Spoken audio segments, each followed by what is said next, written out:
மாத்திரை போட்டுக்கோ. மாத்திரை கசக்குது. சாக்லேட் குடுமா.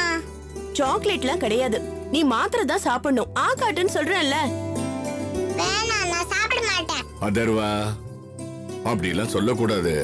நீ நல்ல பிள்ளை இல்ல, மாத்திரை சாப்பிடணும். அப்பதான் உடம்பு குணமாகும். உங்களுக்கு ஆபரேஷன் பண்ணிருக்கு, மாத்திரை சாப்பிடுறீங்க. நான் நல்லதானே இருக்கேன். அதர்வா, அப்படி எல்லாம் பேசக்கூடாது. தாத்தா தானே. இந்த மாத்திரை போடு. அப்பா, ஆபீஸ் கிளம்புறேன்ப்பா. சரிம்மா, பத்திரமா போய். என்ன அபிராமி, என்னம்மா லஞ்ச் எடுத்துட்டு போல? மத்தியானம் வீட்டுக்கு வந்துருவியா? இல்லம்மா, இன்னைக்கு ஆபீஸ் விஷயமா வெளியூர் போக வேண்டியது இருக்கு. அதனால வெளியே சாப்பிட்டுக்கிறேம்மா. என்னம்மா திடீர்னு வெளியூர்னு சொல்ற? அப்பா, அது வந்து கம்பெனியோட வெளியூர் டீலர்ஸ் எல்லாம் பார்த்து பேச வேண்டியது இருக்கு. அதனாலதான்ப்பா. ஏன் வேற ஆளுங்க இல்லையாம்மா? நீதான் போகணுமா என்ன? அப்பா, அது வந்து வேண்டாம்மா, வீணா எதுக்கு அலைஞ்சிட்டு இருக்க? நாங்க ஒன்னும் வேலைக்கே போக வேண்டாம்னு சொல்லிட்டு இருக்கோம். நீதான் கேட்காம பிடிவாதமா போயிட்டு இருக்க. சரின்னு விட்டா இப்ப வெளியூருக்கெல்லாம் போறேங்கிற. வேண்டாம்மா, வேற யாரையாவது போக சொல்லு. இல்லம்மா, கம்பெனியோட டூப்ளிகேட் ப்ராடக்ட்ஸ் மார்க்கெட்டுக்கு போனதுனால நடந்த உண்மை என்னன்னு டீலர்ஸ் கிட்ட நேரடியா போய் விளக்கி சொல்லணும்னு முடிவு பண்ணியிருக்கோம். அதனால அந்த தப்பை கண்டுபிடிச்ச நானே நேர்ல வந்தா நல்லா இருக்கும்னு எம்டியே என்ன கூப்பிட்டாரு. அதாம்மா போறேன். அப்போ நீ எம்டியும் தான் போறீங்களாமா? ஆமாப்பா. எப்பவும் போல சாயந்தரம் வந்துருவேல்ல? கார்ல தான்ப்பா போறோம். இருந்தாலும் மேலூர் வரைக்கும் போயிட்டு திரும்பி வரணும். அதனால சாயங்காலம் திரும்பி வர முடியுமான்னு தெரியல. எப்படியும் 9 மணி வரைக்கும் ஆயிடும்பா. சரிம்மா, சீக்கிரமா வந்துரு. ரொம்ப நேரமாக்கிடாத. சரிம்மா, வரேம்மா. வரேன்பா. சரிம்மா. ஏய், வாய தோறடா. போட்டுக்கோ. ஏய் அதர்வா, அடம் பிடிக்காத. இப்ப மாத்திரை போட்டுக்கோ, நான் சாயங்காலம் சாக்லேட் வாங்கிட்டு வரேன். நல்ல பையன்ல, கொடுங்க நீ.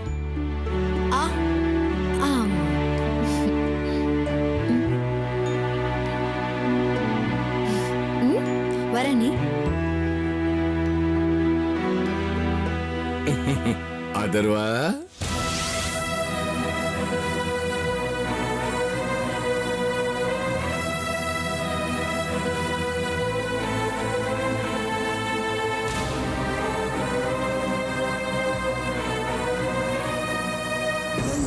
செந்தாமரை, உங்க அப்பா சாஞ்சிட்டாரு.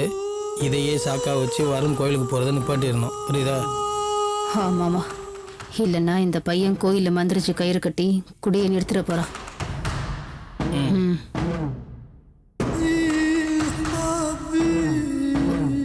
அப்பா, என்னப்பா இது? திடீர்னு உங்களுக்கு இப்படி ஆயிப்போச்சு. இப்ப எப்படிப்பா கோவிலுக்கு போவீங்க? இதுக்காகலாம் பார்த்தா முடியாதுமா. நினைச்சபடி கோயிலுக்கு போயிட்டு வந்துடணும். மாமா, நீங்களே திடீர்னு இருந்தாப்புல மயக்கம் போட்டு விழுந்துட்டீங்க. இந்த நிலைமையில கோயிலுக்கெல்லாம் போகணுமா மாமா? வேணாம் மாமா. சார், என்னாச்சு சார்? என்ன சார், உடம்பு சரியில்லையா? பெருசா ஒண்ணும் இல்லம்மா, லேசா பிரஷர். அதான் மயக்கம் வந்துருச்சு. அப்படியே உட்காந்துட்டேன். சரி, நம்ம கோயிலுக்கு கிளம்பலாமா? பா, என்னப்பா இவ்வளவு ஈஸியா சொல்றீங்க? இப்போ உங்க உடம்பு இருக்கிற நிலைமையில நல்லா ரெஸ்ட் எடுக்கணும்ப்பா. அலைச்சலே இருக்க கூடாது. என்னத்த அலைச்சலுங்கிற? இது இருக்கிற மேலூருக்கு கார்ல போயிட்டு கார்ல வந்துட போறோம். இது ஒரு அலைச்சலா? அதெல்லாம் ஒண்ணும் இல்ல. நீ கிளம்பு, நாம போயிட்டு வந்துடலாம். இல்ல சார், வருண் சார் சொல்றதுதான் கரெக்ட். நாம வேணா இன்னொரு நாள் போயிட்டு வந்துடலாம் சார். இல்ல அபிராமி, இந்த விஷயத்தை தள்ளி போட வேண்டாமா. வருண் சரின்னு சொன்னதுனால இன்னைக்கே போயிட்டு வந்துடலாமா? இல்லைன்னா அவன் மனசு மாறினாலும் மாறிடுவாமா. மாமா, அதுக்காக உங்க உடம்ப பாத்துக்க மாட்டீங்களா? மாப்பிள்ளையே ஒரு டாக்டர், அவரே அலைச்சல் வேண்டாங்கிறாரு.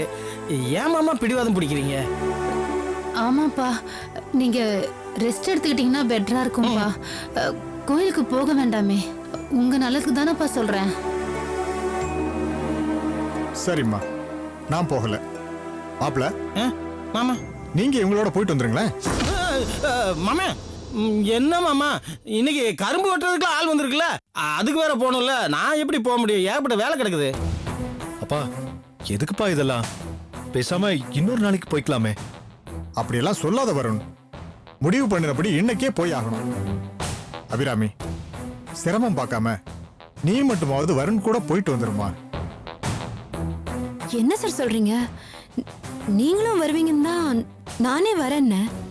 இப்ப நீங்க வரலனா நான் மட்டும் எப்படி சார்? ஆமா மாமா, அபிராமி சொல்றதும் சரிதானே.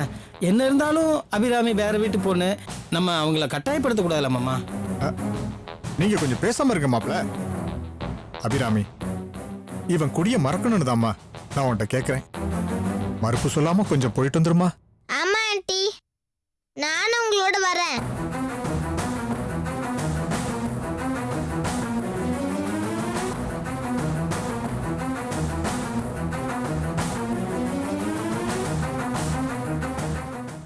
சார், நான் வருண் சார் கூட மேலூர் கோவிலுக்கு போகணும்னா ஒரு கண்டிஷன் இருக்கு.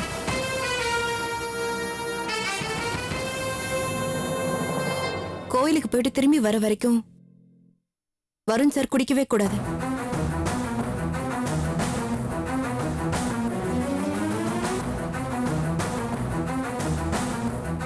அப்படி குடிக்க மாட்டேன்னு உறுதியா சொன்னார்னா நான் கோவிலுக்கு போவேன் சார்.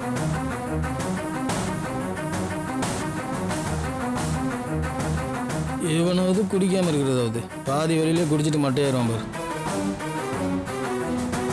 என்ன பேசாம இருக்கிற? அபிராமி கேக்குறாங்கல்ல, என்ன பதில் சொல்ல போற? குடிக்க மாட்டேன்ப்பா. மேலூர் கோயிலுக்கு போயிட்டு இந்த வீட்டுக்கு திரும்பி வர வரைக்கும் நான் குடிக்கவே மாட்டேன்ப்பா.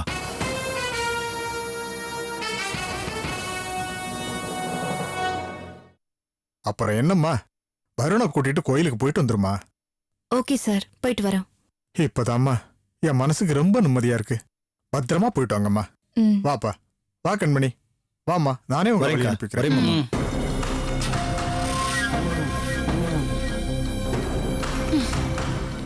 என்னங்க இது?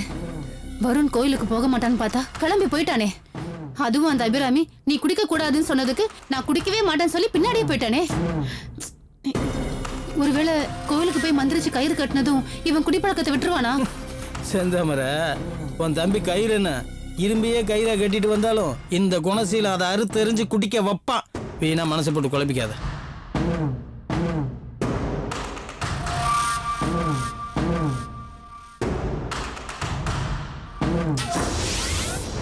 சாப்பிடுங்கடா.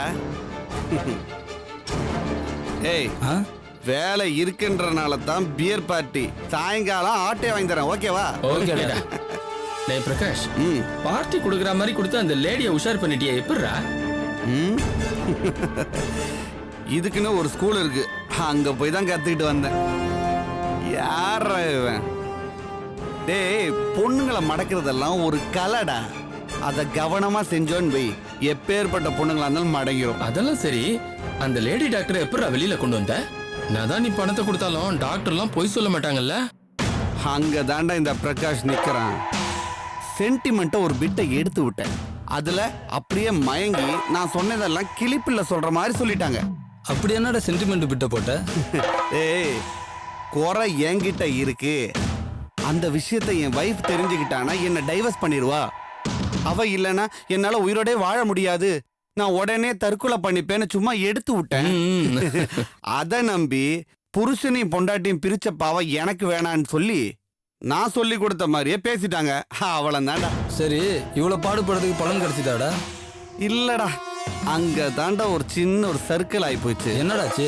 தன்னால புருஷனுக்கு ஒரு சந்தோஷத்தையோ இல்லாட்டி பேர் சொல்றதுக்கு ஒரு வாரிசு பெத்து கொடுக்க முடியாதுன்னு பெரிய நாயகி நம்ப வச்சுட்டா அவ வாயாலே தான் தங்கச்சி சுகந்தியை கட்டிக்கோன்னு சொல்லுவான்னு நினைச்சேன். ஆனா அவளும் இன்னொரு கல்யாணம் பண்ணிக்கோன்னு தான் சொன்னான். அப்புறம் என்னடா?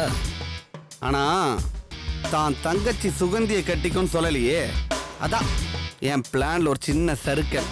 ஆனா அதெல்லாம் ஒரு பெரிய பிரச்சனை இல்லடா. எப்படியும் பெரிய நாயகி வாயால தான் தங்கச்சி சுகந்தியை கட்டிக்கோன்னு சொல்லி அதுக்கு என் அத்தை சிவகாமியை சம்மதிக்க வச்சு நான் நினைச்சதை நடத்தியே காட்டுவேன். சூப்பர். ஹலோ, அண்ணே சொல்லுங்கண்ணே, ரொம்ப நாள் உங்க போனே காணோம். ஆமா, அந்த அபிராமிய வேலையை விட்டு தூக்கிட்டீங்களா இல்லையா? அட அந்த கருமத்தை ஏன்பா கேக்குற? ஒரு நிமிஷம் இரு. ஐயா, நீ சொன்ன மாதிரியே அந்த அபிராமி பெரிய டேஞ்சர் பார்ட்டி தான். கொஞ்சம் அசனம் இருந்தான்னு வையே, இந்நேரம் நான் கம்பி எண்ணிட்டு இருந்திருப்பேன். என்னென்ன சொல்றீங்க? உங்களை கம்பி எண்ணெய் வைக்கிற அளவுக்கு வந்துட்டாளா? அப்படி என்ன விஷயத்துல அவகிட்ட போய் மாட்டினீங்க? அட அந்த கொடுமையை சொல்ற நீயும் கேளு. ஊருக்கு பெருக்கிற நம்ம எம்டி வந்ததும் உங்களை பத்தி சொல்லி உங்களை என்ன செய்யறேன்னு பாருங்க. இன்னைக்கு ஆபீஸ் முடிஞ்சு வீட்டுக்கு போற அபிராமி உயிரோட போக கூடாதுடா.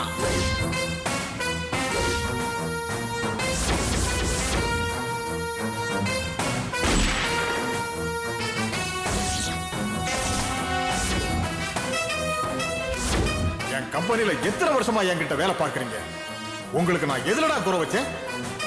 கொஞ்சம் கூட நன்றி விசுவாசமே இல்லாம இப்படி ஒரு காரியத்தை பண்ணிருக்கீங்க. இந்த சத்யா ரவியை பத்தி என் மாமனார்கிட்ட எங்க அபிராமி போட்டு கொடுத்துருவாளோன்னு நினைச்சு அவன் அப்பனுக்கு போனை போட்டு இனிமேல் உன் பொண்ணு ஆபீஸுக்கு வந்துச்சுன்னா உயிரோட போக மாட்டான்னு ஒரு மிரட்டினேன். அதுக்கெல்லாம் அசந்தாளாயாவா? மறுபடியும் வேலைக்கு வந்துட்டாயாவா?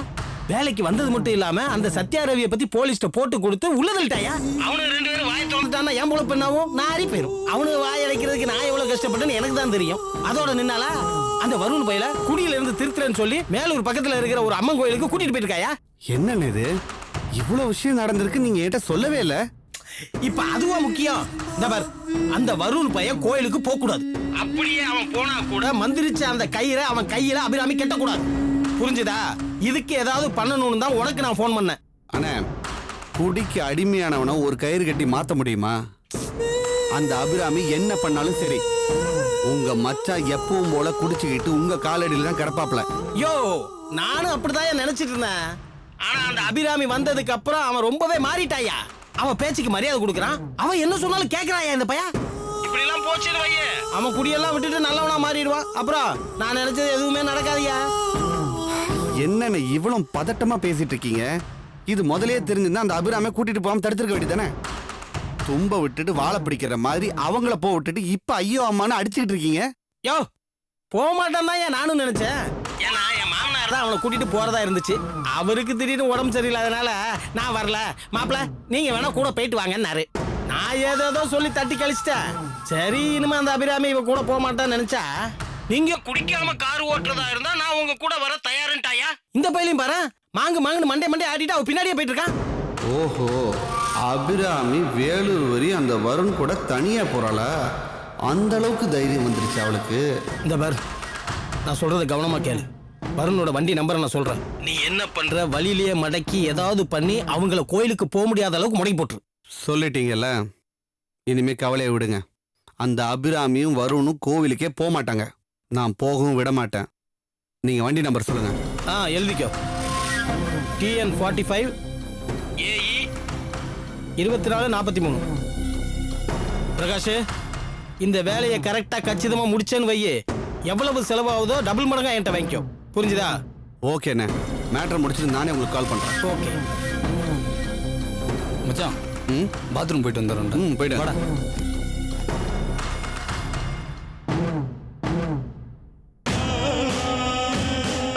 ஏய் அபிராமி, இன்னொருத்தியோட புருஷனோட தனியா கார்ல போறிய? போ, இந்த நாளை உன் வாழ்க்கையிலே மறக்க முடியாத நாளா இருக்கும்.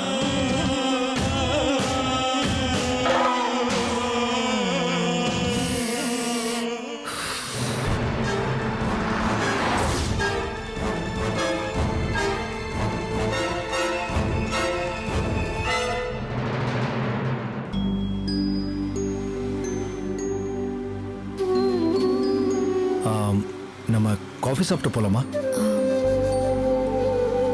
கண்மணி தூங்குறாளே சார். அவ தூங்கட்டும், டிஸ்டர்ப் பண்ண வேண்டாம். நம்ம காஃபி சாப்பிடலாமே. சரிங்க சார். ஓகே.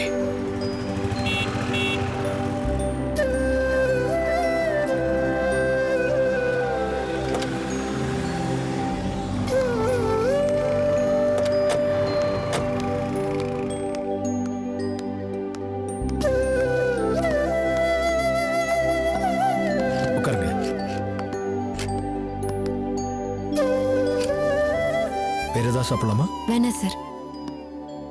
என்ன சார் 2 காஃபி கொடுங்க. ஓகே சார், கொஞ்சம் கொண்டு வரோம் சார்.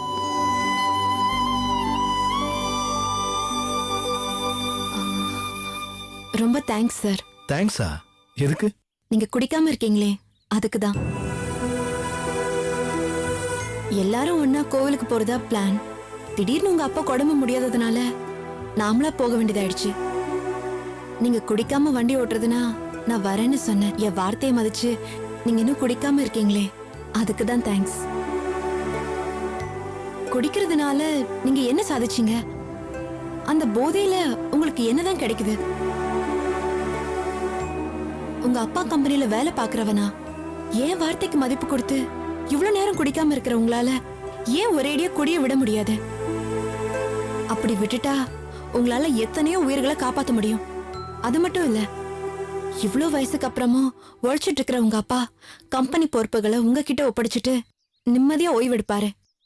இவ்ளோ நல்லது நடக்கும்போது அதுக்கு தடையா இருக்கிற அந்த குடிய உங்களால ஏன் விட முடியாது? என் உயிர் போனா தான் என்னால குடிய விட முடியும்.